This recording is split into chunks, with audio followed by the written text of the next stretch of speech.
보건직 공무원 합격은 전공에 강한 대박열림. 많은 합격생과 합격수기들로 증명합니다. 필기 고득점부터 면접까지 대박열림에서 제대로 준비하세요. 안녕하세요. 네, 안녕하세요. 반갑습니다. 자, 대박열림고시학원에서 공중보건학 담당하는 이승훈입니다. 만나서 반갑고요. 우선 공중보건학 첫 강의인데 강의 들어가기에 앞서서 과목 소개, 그 다음에 시험에 대한 대비 이런 것들 오리엔테이션을 잠깐 하고 들어가도록 하겠습니다. 우선은 첫 번째로는 공중보건학의 특성에 대해서 먼저 좀 말씀을 드리고 그리고 들어가도록 하겠습니다.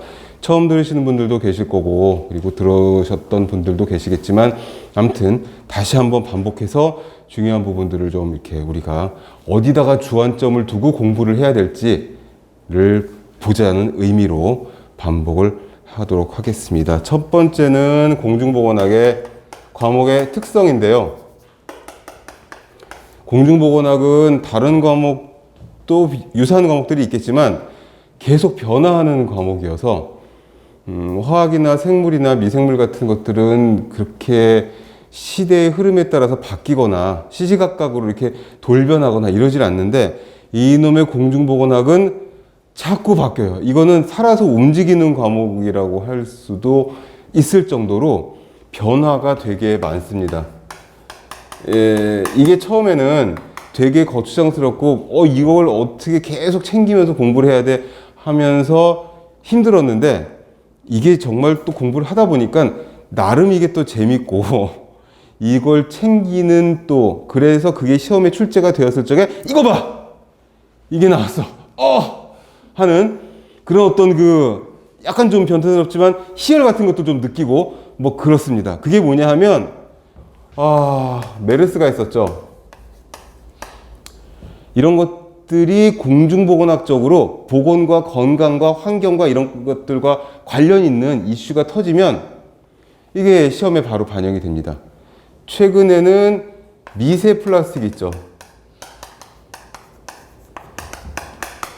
이거 되게 국제적으로 큰 문제여서 국내보다는 세계적인 이슈로 지금 막 난리가 났거든요. 근데 국내에는 아직 관련 법령은 없으나 그래도 미세 플라스틱의 정의, 직경이 5mm 이하짜리의 플라스틱 이런 식으로 되어 있는데 그런 것들 관련해서 그 다음에 국제적인 동향, 우리나라 먹는 물 기준에 미세 플라스틱 기준이 있느냐 없느냐 이런 문제가 나왔거든요. 있나요? 없어요 아직. 그런 문제가 환경부에서도 나오고 일반 보건직에서도 나오고 막 이런단 말이죠. 그리고 두 번 말하면 입 아픈 지금 코비드 사태가 코비드19 관련해서 역학조사를 어떻게 할 건지 역학조사관의 권한은 어디까지인지 그리고 얘네 때문에 지금 법이 계속 작년 재작년에 자꾸 법이 개정이 됐거든요. 이 개정이라고 하는 거는 법이 고쳐졌다는 뜻이거든요. 제정은 법이 만들어졌다는 거고 개정은 고칠 개자 좋게 개선 그래서 개정은 법이 고쳐진 거예요. 자꾸 개정을 하고 있어요. 업데이트를 하고 있다는 거죠. 이게 되게 중요해서 이걸 잘 챙겨야지 만점을 받을 수 있는 그런 과목이다.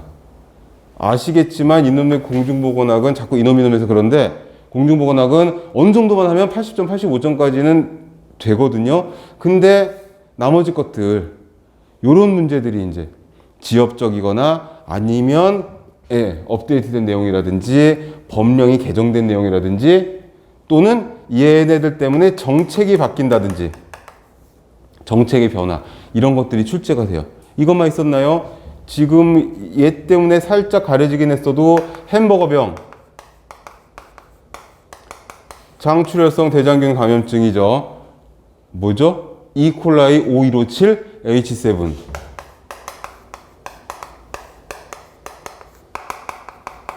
가장 최악의 대장균으로 알려져 있는 얘네들이 이걸 일으키는데 이 병의 본질은 뭐냐? 최종적으로는 신장을 망가뜨리고 궁극적으로는 사망에 이르게 할 수도 있는 근데 주요 타겟은 주로 10세 이하 영유아 뭐 이렇게 되는 거죠. 성인은 그렇게 심하지가 않아요. 근데 주로 아이들이 얘네들이 만들어내는 독소는 뭐냐? 베로톡신, 시가톡신 뭐 이런 것들이다. 이런 것들이 시험에 주구장창 나오고 있거든요. 베로독소, 시가독소, 영어로도 나옵니다. 베로톡신, 시가톡신 뭐 이렇게도 나오고. 이것만 나오나요? 이거 전에는 미세먼지 PM2.5, PM10 이것들 정책 계속 바꿨고 얘네들이 법을 자꾸 바꿨고 대단히 큰 이슈였었어요. 그래서 아침에 눈 뜨면은 오늘 마스크를 써야 돼 말아야 돼 KF94를 써야 될까 80을 써야 될까 고민을 하면서 미세 앱 같은 거 막 보는 게 다들 보시는구나.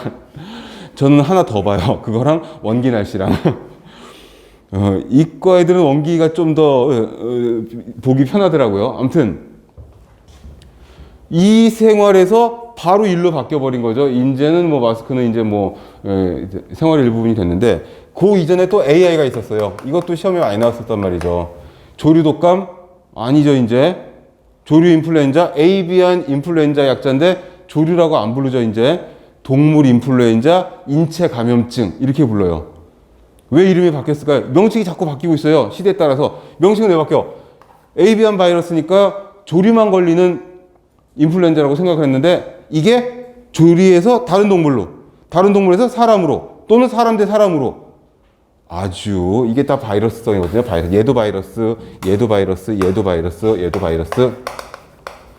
바이러스성 질환들은 변이가 빠르니까 자꾸 자신을 변화시켜가지고 내성을 갖게도 만들고 다른 숙주로 침범하기 쉽게 변화를 일으키니까 얘네들이 이젠 AI가 조류에만 있는 게 아니라 조류에서 사람으로, 사람 대 사람으로도 그러니 이제 더 이상 조류 독감 부르면 안 되는 거니까 법적으로도 동물 인플루엔자 인체 감염증 이런 식으로 바꿔버린 거죠. 원래는 동물 인플루엔자였지만 인체 감염이 될 수 있다는 거. 인체 감염, 동물 인플루엔자 어쩌고 하니까 또 바이러스도 아니고 세균도 아니지만 또 떠오르는 게 있잖아요. CJD, VCJD, 크로이츠펠트 야곱스 디지즈, 광우병, 미친 소, 다우너 소, 광우병. 이거 법정 감염병으로. 광우병이라고 안 부르죠. 미친 소 같으니까 CJD 또는 앞에 V자 붙여서 베리어블 해서 변형 크로이츠펠트 야곱스 디지즈 뭐 이런 것들 자꾸 튀어나오고 있는 거죠. 그러니까 환경적인 이슈, 보건에 피해를 끼칠 수 있는 것들, 그리고 그것들을 극복하기 위한 역학, 그리고 역학을 통해서 나오는 통계 같은 것들. 그러니 이게 살아서 움직이는 과목이어서 계속적으로 검색을 해야 되고, 검색은 내가 한 검색이 맞는 검색인지, 제대로 업데이트된 내용인지, 이거 3년 전 거 가지고 내가 공부하고 있는 거 아니야? 이 의심을 해가면서 봐야 된다는 거죠. 그래서 최신 동향, 이슈, 정책, 법령 이런 것들을 계속 귀를 열어두고 있어야 하는데 그것들이 총망라돼서 우리에게 정보를 주거나 아니면은 정보를 다오 하고 이렇게 찌르면은 툭 튀어나오는 그런 지식의 샘 같은 카페가 있잖아요. 이렇게 말하니까 너무 민망한데 카페가 있어요. 지식의 샘 같은, 뭐 지식인 뭐 이런 말, 아니, 이건 거의 라이브러리화 되어 있어서 여러분들이 우리 카페에 가입을 뭐 다 하셨겠지만 들어와서 로그인하고서는 검색만 하셔도 키워드만 넣어도 아마 궁금한 것들 다 달려 있을 거예요. 뭐지? 공중보건, 환경보건, 한 줄로 쓰셔야 됩니다. 스터디. 요거는 네이버 카페. 이거 치셔서 들어오시면은 아마 등급업 시키시면 바로 이제 질문 검색이랑 질문글 쓰시고 답변 받아보실 수 있으실 거고, 제가 하루에 한 번 이상은 꼭 아주 생활의 루틴이 돼서 아침에 일어나면 카페 게시판 한 번씩 쫙 돌고 하루를 시작하거든요. 그러니까 여러분들이 원하시는 질문에 대한 답변을 얻으실 수가 있을 겁니다. 그리고 마지막으로 이 네이버 카페 이거 되게 중요합니다. 여기에 웬만한 건 질문하시기 전에 검색해 보시면 다 아마 있을 거예요. 2013년 이후로 제가 계속 답변을 달아드리고 있는데 그 누적된 데이터들이 이제 여러분들이 교재를 보시면서 아니면 기출문제를 푸시면서 궁금하고 안 풀리고 이 문제 좀 이상한데 이거 잘못된 거 아니야 싶은 것들이 누적된 질문들이 있거든요. 그러면 이제 검색하시면 나와요. 근데 왜 그런 문제들이 왜 우리 카페에 질문들이 있느냐 하면 우리 교재에 있는 문제들은 실제 기출문제와 거의 동일한 문제이기 때문이죠. 촬영을 하기 때문에 세게는 말씀 못 드리지만 거의 유사한 almost 저기한 그런 문제이기 때문에 여러분들이 개개인이 시험을 보시러 원하시는 직렬에 가서 시험장에 가서 시험을 보셔 딱 시험지를 펼치시면 볼 수 있는 그 문제가 지금 여기 있는 거죠. 수험생의 응시생의 기억력에 의존해서 제가 주워 들어가지고 복원한 게 아니라 인터넷에 왔다 갔다 하는 것들 찾아가지고 제가 막 글을 써가지고 복원한 문제가 아니라 거의 확실한 그런 문제이기 때문에 중요한 건 뭐냐면 이런 질문 같은 것들을 안 받으려면 제가 그냥 딱 떨어지는 문제로 바꿔서 그냥 넣으면 되는데 실제로 여러분들이 보실 문제들은 20문항 중에 한두 문제, 두세 문제 정도는 떨어지지 않는 문제들이 있어요.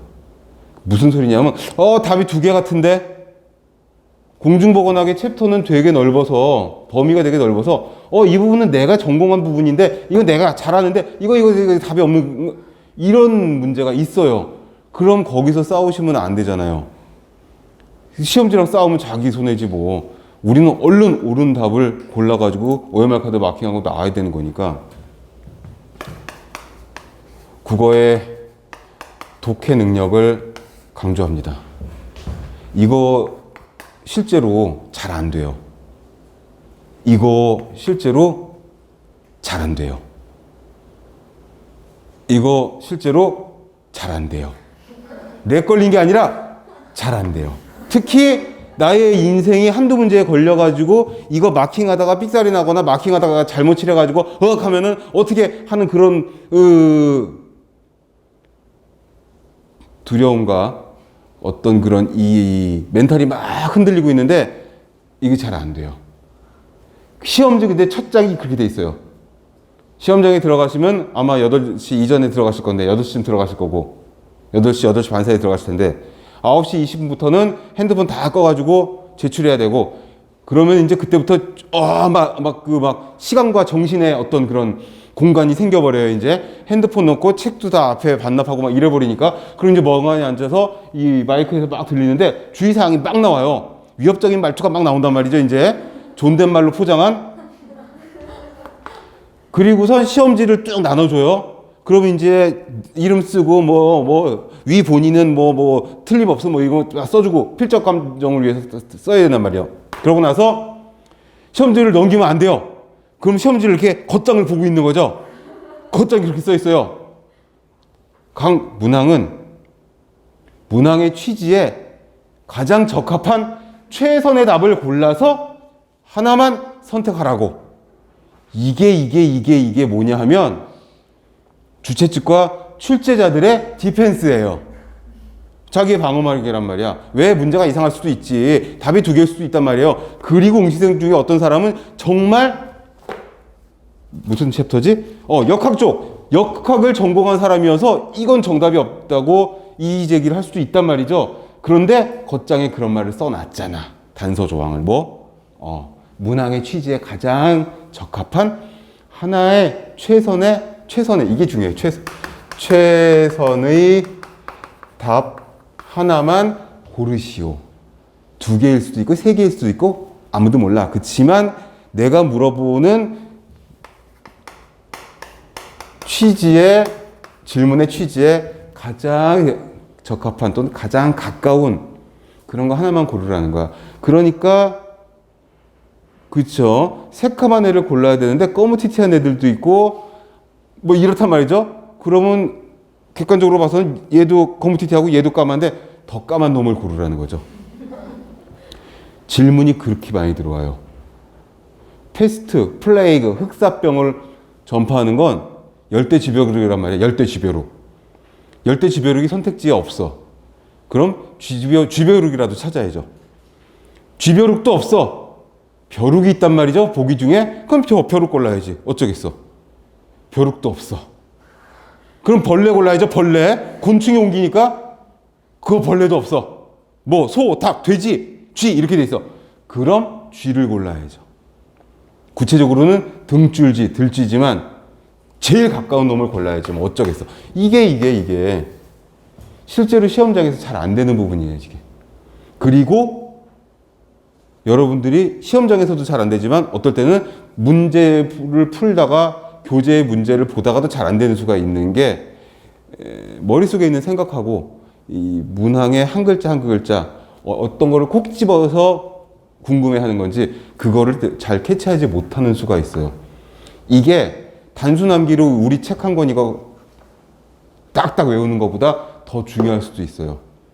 순간적인 어떤 그 위트 내지는 선택의 어떤 그런 그 기로에 섰을 적에 좀 더 가까운 정답에 가까운 것을 어떻게 골라낼 수 있느냐 이거 되게 중요해요. 이것 때문에 이제 만점이냐 95점이냐 뭐 이렇게 될 수 있다라는 거죠. 난 다 외웠는데 책은 내가 모든 문제 다 풀고 책을 다 외웠어. 한 글자도 안 펴놓고 외웠어. 근데 말장난을 쳤단 말이죠. 문제에서. 그러는데 그것 때문에 하나 틀렸어. 이렇게 될 수도 있습니다.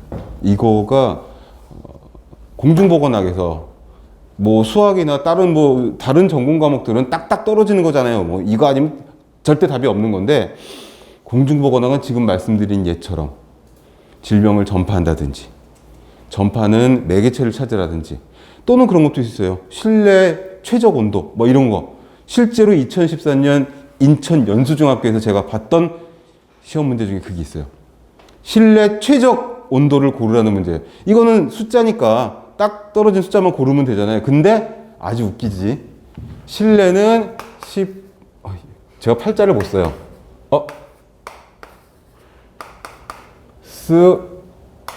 (2도) 이렇게 돼 있거든요. 침실은 15도 플러스 마이너스 1도, 뭐 병실은 21도 뭐 이렇게 돼 있는데 18이 없는 거죠. 뭐였지? 보기가 16도 플러스 마이너스 2도 뭐 이렇게 있고 18이 있긴 있었어. 플러스 마이너스 6도 뭐 이런 식으로. 뭐 이런 게 어딨어. 가장 가까운 건 이거죠. 정답에 가장 가까운 건. 그런 식으로 찾아야 될 수가 있어요. 왜?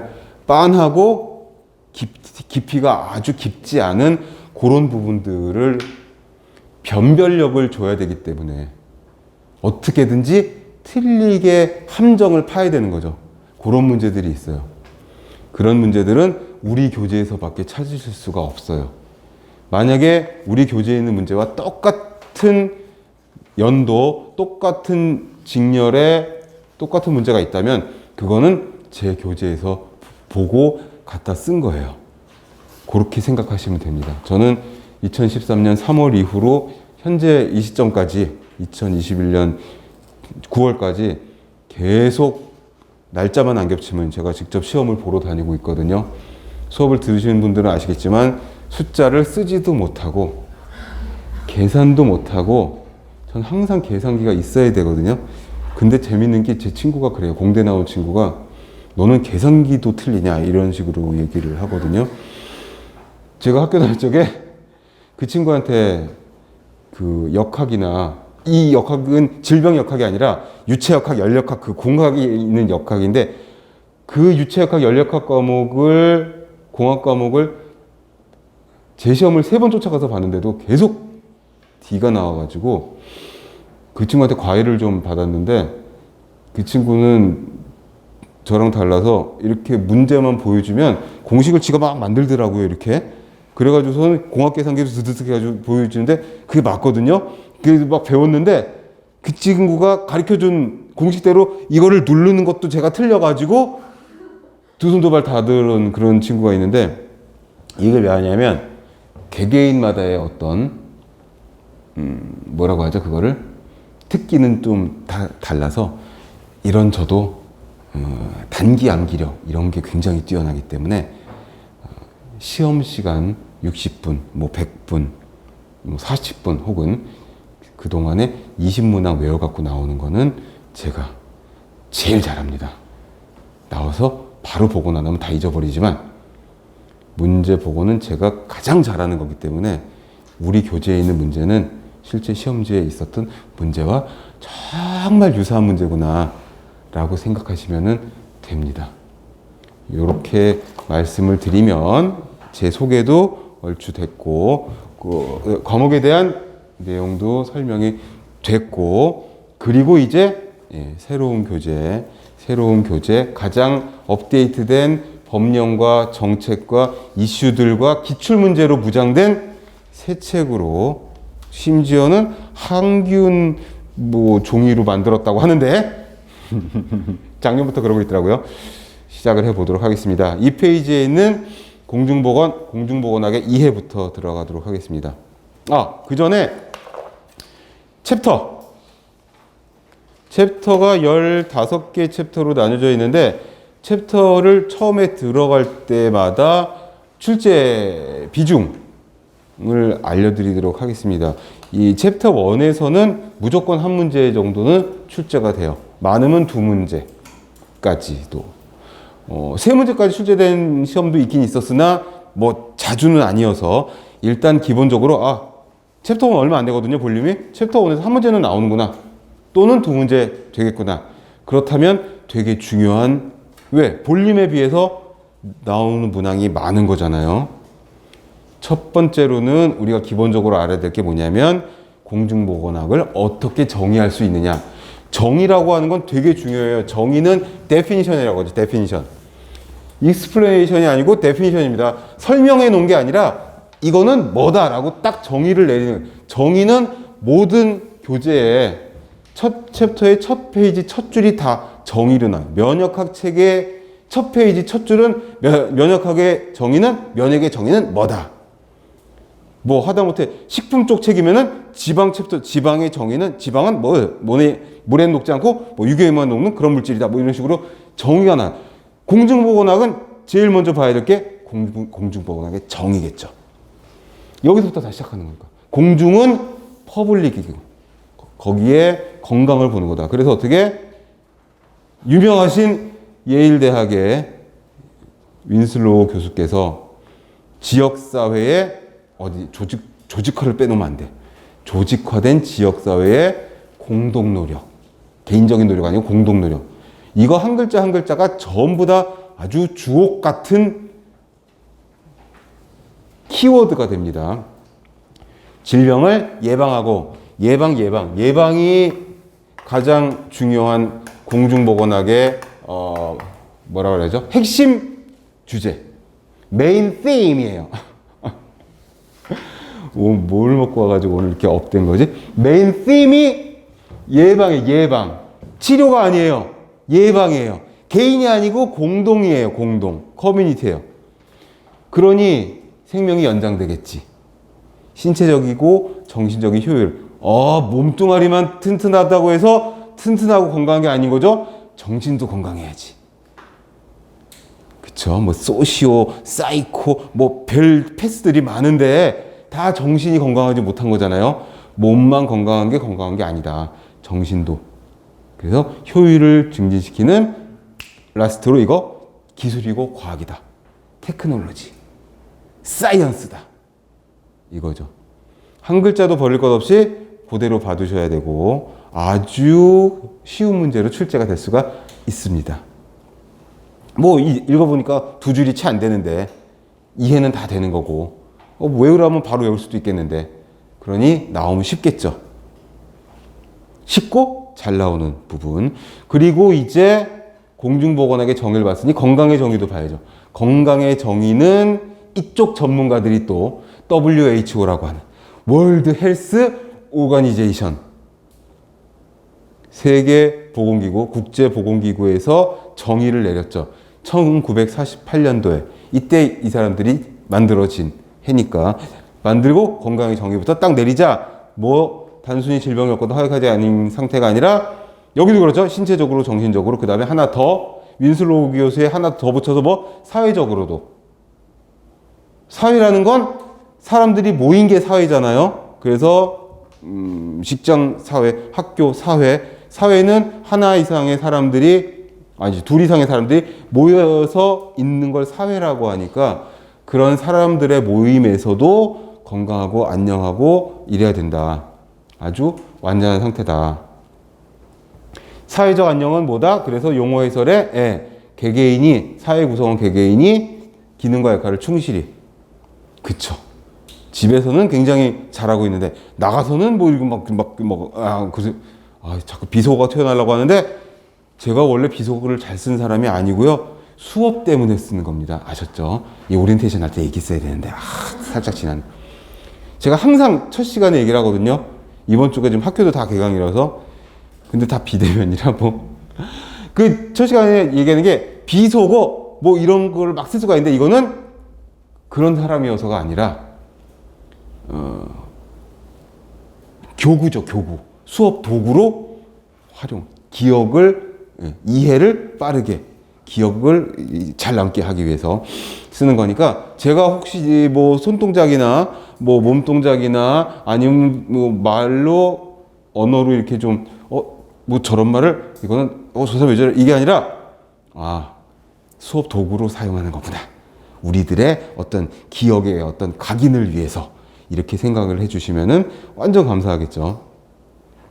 해서 거기에 기능과 역할을 충실히 수행할 수 있는 만족스러운 상태의 생활을 의미하는 생활 개념이다 라고 되어 있고 또 한 사람이 클로드 베르나르라고 하는 이걸 또 영어식으로 읽어가지고 버나드 이랬다가 베르나르라고 누가 알려줘서 제가 또 불어를 몰라서 아무튼 이 사람이 실험의학이라는 걸 창시했는데 이 사람이 항상성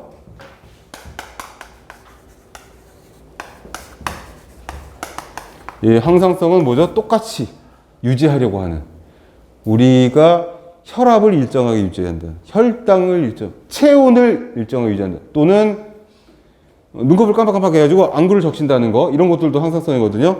이런 것들이 전부 다 건강과 관련이 있다. 그래서 그 밑에 어떻게 도표가 있냐면 플러스 1, 제로, 플러스 2. 그 사이가 항상성을 유지할 수 있는 건강 영역인 거고 항상성이 깨진다면 그쵸? 혈당이 너무 낮거나 너무 높거나 혈압이 너무 높거나 너무 낮거나 체온이 전부 다 어떻게 밑에 있는 질병, 노령, 사망 이렇게 되는 내용이라는 거죠. 그래서 항상 우리는 어떤 불건강의 요인과 계속 줄다리기를 하고 있는 그런 상황. 이 팽팽한 균형이 깨지면은 확 질병에 걸릴 수 있는. 그러나 면역력이 살아있고 우리가 건강을 유지하고 있는 한 계속 팽팽한 그 경계점 안쪽에서 건강을 유지하고 있다라는 거. 그런 도표가 되는 거고. WHO가 나왔으니까 WHO가 되게 공중보건학에서는 중요하기 때문에 WHO에 대해서 좀 알아보자라고 파란 박스로 3페이지에 나와 있어요. 이게 뭐다? 원어로 되어 있죠. 보건계통이나 이쪽을 전공하신 분들은 아마 교양 필수로 공중보건학이 1학년 1학기나 뭐 1학년 2학기쯤에 들어있을 거예요. 저도 대학교 학부 때 1학년 1학기 때 이 공중보건학을 들었는데 중간고사 시험 문제 마지막 주관식이 이거였어요. WHO의 건강의 정의를 원어로 쓰시오. 이거를 원어로 외워가지고 쫙 써주고 나오면 교수님이 이제 엑스트라 크레디트 주시고 막 이랬던 거죠. 컴플리트 스테이트 오브 피지컬하고 멘탈하고 거기다가 소셜 웰빙까지 완전한 상태 그리고 어떻게 디지즈나 인포메트한 그런 거가 아니라 전부 다 어디 피지컬하고 멘탈하고 소셜까지 전부 다 튼튼한 걸 말한다. 이게 이제 망고불변의 건강의 정의가 되는 거고요. 두 번째 줄에 있는 창립 50주년을 맞아서 현대적으로 건강의 정의를 한번 다시 내려봤어요. WHO에서. 이게 시험에 나온 적이 있었어요. 그래서 질문이 많이 들어왔죠. 그렇다면 선생님 이거는 건강의 정의가 바뀐 건가요? 아니, 바뀌지 않았고 이거 시즌 한정판으로 나온 거예요. 50주년 기념판으로 뭐다? 거기 스피리추얼 웰빙을 한번 넣어보자. 시즌 메뉴, 시즌 메뉴. 뭐 오늘 비유가 아주 찰지네. 다 먹는 거긴 하지만 아무튼 그렇습니다.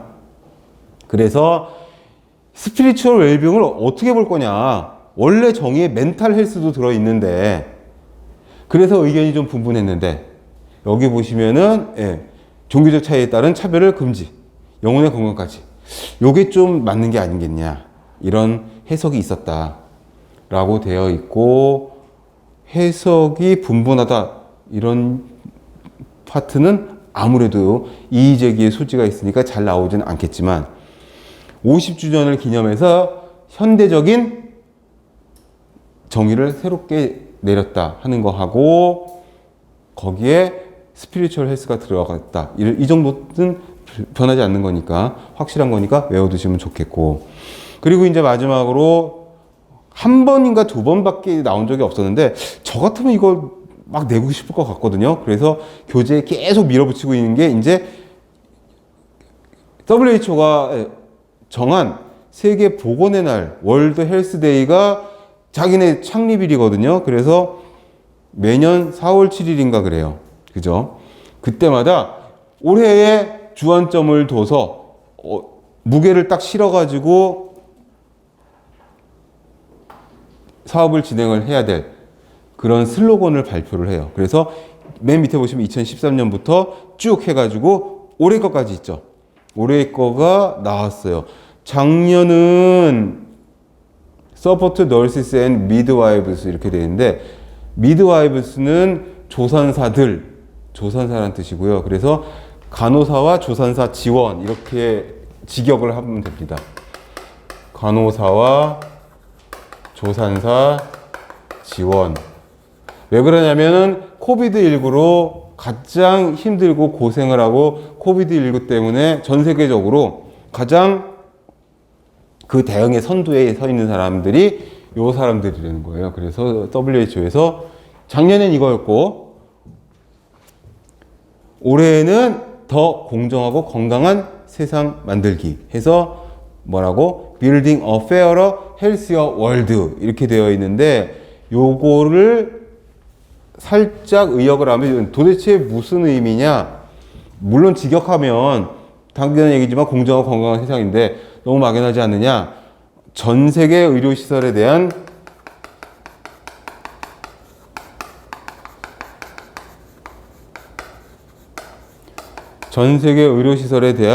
공정한 접근을 보장하자.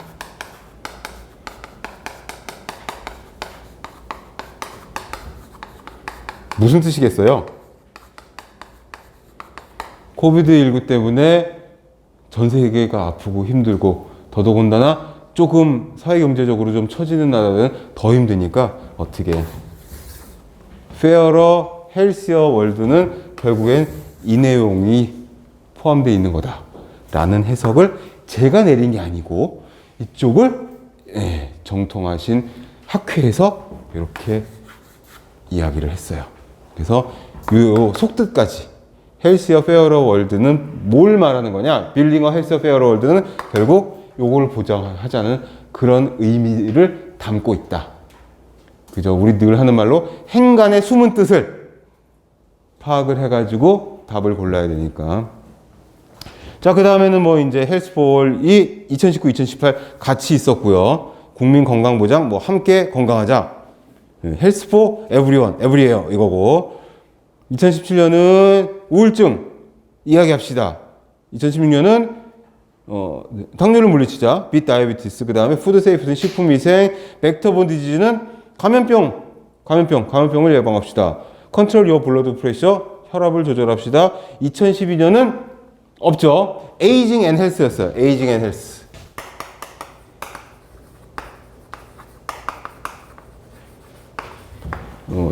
나이와 건강. 에이징은 나이라고 한다기보단 노령과 건강 뭐 이런 식으로 보면 좋겠죠. 그렇게 돼 있고 건강의 주요 결정 요인이 동그라미 관역 그래프로 나와 있는데 가장 이 동심원의 센터로 갈수록 점수가 높잖아요. 골드 10점 부분이 뭐죠? 연령성 제도적인 요인들이 가장 주요한 결정 요인이 된다. 인데 이 중에 하나를 고르라면요. 그래도 연령이죠, 연령. 아무래도 나이를 이기는 장사가 또 있겠느냐. 거꾸로 거스는 사람도 있지만 아무튼 그래도 나이다 나이. 그 다음엔 뭐 라이프 스타일 그쵸. 운동을 착실히 하고 술 담배 멀리 하고 뭐 이렇게 살고 있느냐 더럽게 살고 있느냐 깨끗하게 살고 있느냐 뭐 체중 조절하고 있느냐 뭐 이런 것들. 그다음에 네트워크도 되게 중요하죠. 아무래도 이게 이제 아픈데 좋은 병원이나 시설이 옆에 없거나 뭐 이제 이러면은 힘들겠죠. 건강하기가. 한 장 넘기시면 공중보건학의 목적이 나옵니다. 뭐 공중보건 목적이 어디서 따온 것 같아요? 앞장에 있었던 윈슬로우 교수님의 정의와 거의 맞죠? 질병 예방, 수명 또는 생명의 연장, 신체적, 정신적 효율 증진. 정의가 아니니까 기술이며 과학이다는 빠졌고 거의 같은 실행 방법. 이게 이제 공중보건학 하면은 여러분들이 이제 마인드를 바꾸셔야 되는 거죠. 이제 어떻게 이제 첫 주부터 공중보건학은 내가 아닌 전체를 생각하는 거죠. 우리를 생각하고 좀 더 나아가서 뭐 서울, 경기도, 한국 그랬다가 이제 글로벌한 전 세계를 보게 되는 거죠. 자, 조직적인 지역사회 공동노력, 최소 단위는 지역사회, 커뮤니티. 최소 단위는 지역사회니까 서울, 뭐 영등포구, 거기에 무슨 동인일지 모르겠지만 무슨 동, 거기에 좀 더 작은 소 단위까지 내려가면 옛날에는 뭐 통단 이런 게 있었는데 여러분 그거 잘 모르실 거고 아무튼 그 다음에 윈슬로우의 지역사회는 지역적인 것뿐만이 아니라 그러니까 행정적인 단위뿐만 아니라 공통 관심사에 협조하고 참여할 수 있는 그런 범위다. 그러니까 가족도 친족도 내지는 공동 관심사를 가지고 있는 어떤 거 있어요. 뭐 학교라든지 학교는 아무래도 산지 사방에서 공부하러 배우러 오는 사람도 있을 거고 학원도 마찬가지. 그런 공통 관심사에 참여하고 있다면 거기도 다 커뮤니티로 봐야 된다라는 의미. 그러니 대상은 아무래도 전체적으로 봐서 전 국민이 해당할 거고 WHO가 보기에는 모든 회원국들 거의 한 200개국이 되니까 전 세계가 거의 다 포함된 그런 회원국일 거고 그리고 그 공중보건을 하려면 어떻게 그 공중보건을 하는 수단이 필요한데 어떻게 그 수단은 행정이 있어야 되고 교육이 있어야 되고 법규가 있어야 된다. 무슨 소리냐. 커뮤니티에서 다들 건강하고 질병을 예방하고 신체적 정신적 효율을 높이고 증진합시다 하는데 나 싫어 귀찮게 하지 마. 나는 그냥 혼자 살 거야. 뭐 이러면 안 되잖아요. 그러니까 어떻게 그 행정력을 바탕으로 해서 어떻게 도와주고 찾아내고 뭐 그럴 수가 있겠죠. 이게 이제 보건 서비스 같은 것들. 혼자 사는 젊은이들도 많지만 저출산 고령화 사회를 맞이해서 저출산 고령화 사회가 됐으니까 맞이한 게 뭐야? 이미 저출산 고령화 사회니까 혼자 사시는 노인들이 많단 말이죠. 그러면은 몰라서 귀찮아서 그래가지고 혜택을 받지 못하는 부분들이 많이 있을 테니까 어떻게 봉사 보건 서비스를 봉사 차원에서 가서 이제 다 드려야 되는데 그러려면 법규가 필요한 거죠. 법이 있어야 그 법에 의해서 집행을 할 수가 있다는 거죠. 공권력을. 그게 이제 통제행정이라고 할 수도 있지만 법령에 의한 봉사행정, 보건행정을 할 수가 있단 말이죠. 그리고 이제 3대 요소니까 한 가지가 뭐냐면 이게 가장 중요하고 가장 효과가 큰데 거기 그렇게 써있어요. 가장 효과가 크다고. 교육이죠. 교육. 교육에다가 보건자만 붙인 거예요. 교육의 목적은 뭐냐면 행동의 변화를 유발하는 데 있어요. 그래서 교육에엔 조장행정 이렇게 돼 있잖아요. 보건교육을 하게 되면 내가 여지껏 살아왔던 건, 내가 여지껏 했던 행동이나 이런 것들이 되게 건강하지 못한 또는 병에 걸릴 수 있는 그런 행동이나 습관이나 이런 거였구나. 그래서 보건교육을 통해서 건강을 해치는 이런 것들을 안 하고 어떻게 건강 행동을 하게 하는 거. 교육의 목적은, 궁극적인 목적은 행동의 변화. 애들 학교 들어가면 이제 여러분들 다 그랬잖아요. 그죠? 길을 건널 적에는 손을 들고 건너라고. 그쵸? 어른들을 만나면 인사를 하라고. 뭐 이런 것들. 교육을 통해서 행동의 변화를 일으키게 하는. 그게 너무나 당연하게 이제 점점 익혀가지고 각인이 되고. 그래서 세 가지 앤더슨의 공중보건 행정 수단 3대 요소는 행정, 교육, 법규. 그 중에서 제일 중요한 거 하나 찾아라. 맨날 이런 문제 나오거든요.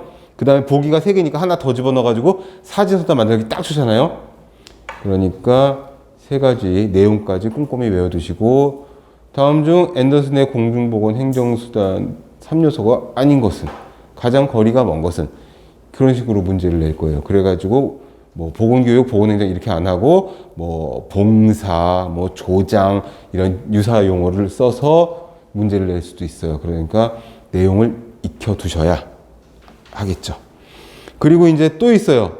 이놈의 공중보건이 계속 변화하는 그런 과목이고 범위도 넓고 이러다 보니까 시대에 따라서 자꾸 변화한 거죠. 첫 번째는 산업보건식이었어요. 이전에는 공중보건이라고 말하기가 뭐 좀 그랬겠죠. 그냥 개인적으로 잘 먹고 잘 살면 되고 수렵이나 농사나 뭐 어업이나 이런 거에서 그냥 먹고 살던 시대였는데, 산업화 도시화, 산업혁명 이후에 대량 생산, 대량 소비, 그러니까 인구도 늘어나고 환경 쓰레기, 뭐 폐기물 이런 문제 막 늘어나다 보니까 어떻게 사회가 커지니까 질병도 생기고, 그러니까 어떻게 이때 산업화 도시화로 보건 문제에 대처하는 산업보건 시기가 처음으로 있었고, 그러다 보니 어떻게 위생이 문제가 되겠죠. 개인위생과 예방접종. 예방접종이 요 개인위생 시기에 나왔고, 그래서 이제 질병을 예방을 하고 또는 치료를 하고 이렇게 할 수가 있었고, 그 다음에 이제 치료의학의 전성기가 오는 거죠. 과학, 의료기술이 발달을 해가지고, 의학은 과학이니까. 그래서 거의 모든 뭐라고 하죠? 감염병. 전염병이라고 예전에 불렀는데 이제 전염병보다는 감염병으로 이제 용어를 다 바꿨으니까, 용어를 다 바꿔서 예전 용어, 요즘 용어 또 다 알고 계셔야 돼요. 그죠? 예, 뭐 요즘 간질 뭐 안 그러잖아요. 간질 뭐야? 뇌전증 뭐 이러고. 옛날에 그 정신분열증. 와, 정신이 막 쪼개져. 그게 정신분열증. 조현병. 다르잖아요.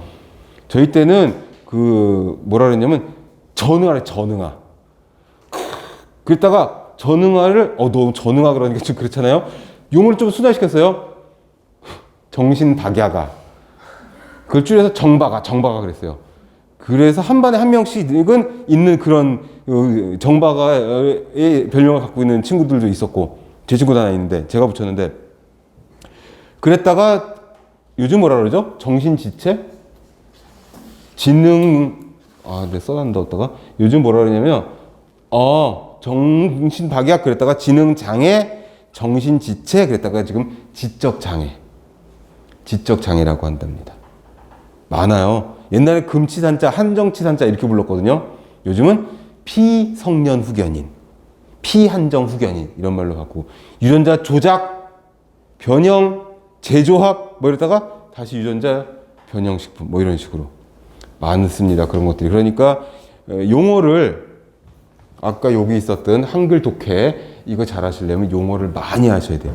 비슷한 용어가 나오면 전부 다 체크하셔야 되고, 그 다음에 지금 2장밖에 안 넘어갔으니까 진도가, 사람 이름 나오면 그 사람이 했던 일, 업적 꼼꼼히 외우셔야 되고, 그 다음에 숫자 숫자 나오면 이건 무조건 외워야 되는 숫자입니다 라고 말씀드리는 것들은 체크를 딱 형광펜으로 해놨다가, 왜? 시험에 그 수치가 나오니까 그 수치들은 외워두셔야 돼요.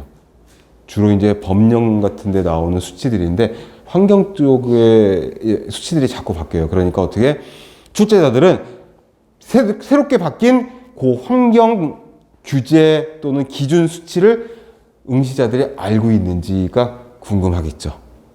그러니까 그런 수치가 가끔 나옵니다. 나오면 제가 말씀을 드릴게요. 그 다음에 치료약의 전성기가 왔었고, 이제 코비드 직전까지 무슨 얘기가 있었냐면, 이제 감염병은 전부 다 우리가 극복을 했다. 완전 극복을 해서 이제는 비감염성 질환만 주의하면 돼. 뭐 이렇게 막 자신하고 있었는데, 코비드 때문에 이제 다시 감염병 시대로 와버렸죠. 근데 아무튼 신공중보건 시기가 지금입니다. 그래서 보건의료 서비스, 라이프스타일, 행동력, 환경공해, 생태적, 환경공해, 생태적 요인, 이런 것들이 더 중요해졌다. 사회, 기술, 과학의 발달로 어떻게 전에는 없었던 물질들이 자꾸 생겨나는 거죠. 그죠? 요즘은 너무 흔하지만 그 쿠킹 랩 같은 거 있잖아요. 이 처음 나왔을 적에 다들 놀랬거든요. 컵에다가 오렌지 주스를 담은 다음에 탁 랩을 씌워가지고 거꾸로 딱 들었는데 주스가 안 흐르는 거야. 이런 광고가 나왔었다니까요. 저게 뭐냐. 깜짝 놀라서. 근데 그런 것들이 다 지금은 유해 물질을 만들어낼 수 있는 그런 플라스틱, 폴리머, 고분자 화합물, 이런 게 돼버린 거죠. 자, 그러니 여기 나와 있는 환경, 생태적 요런 얘기들이 어떻게 시험에 출제가 많이 되는 그런 추세다. 그러니까 공중보건학이 챕터가 15개 챕터나 되고 범위가 되게 넓지만 감염병에 대한 내용, 그러니까 질병, 역학, 질병과 역학과 뗄래야 뗄 수 없는 환경, 환경에는 수질, 대기, 토양, 폐기물 뭐 이런 거 있지만 요즘에는 소음이라든지 진동이라든지 악취라든지 빛공해, 뭐 VOC 이런 것들 나오고, 그 다음에 이제 일장 내용 나오고, 그 다음에 산업 현장에서 일어날 수 있는 내용들. 그게 이제 어떻게 일생에 하루 중에 3분의 1 정도를 직장에 있으니까 직업병 관련. 직업병 관련해서는 또 환경과 또 연관이 되게 많으니까. 그래서 연결시켜가지고 이식 문제가 만들어지는 거죠. 그 다음에 이제 행정이라든지 사회보장이라든지 통계 쪽 나오고, 통계 중요하죠. 통계. 공중보건학은 크게 봤을 때 그거죠. 공중보건을 할 수 있는 세 가지 있었잖아요. 법규랑 행정이랑 교육이 있었잖아요. 그걸 통해서 역학을 발달시키고 역학의 주안점을 두는 게 이 공중보건학의 거의 핵심 주제거든요. 역학이. 질병에 대해 공부하는 거. 그래야지 예방을 할 수 있으니까. 공중보건학의 정의 처음에 나온 게 질병을 예방이잖아요. 예방하려면 질병에 대해서 알아야 되니까 역학을 해야 된단 말이죠. 근데 역학의 필수 불가결하게 이제 따라붙을 수밖에 없는 게 통계거든요. 통계. 그래야 여름철에는 지금 통계 수치 맨날 우리 듣고 있는 거 아세요? 어제 확진자가 몇 명이었다. 그 중에 델타 변이가 몇 프로였다.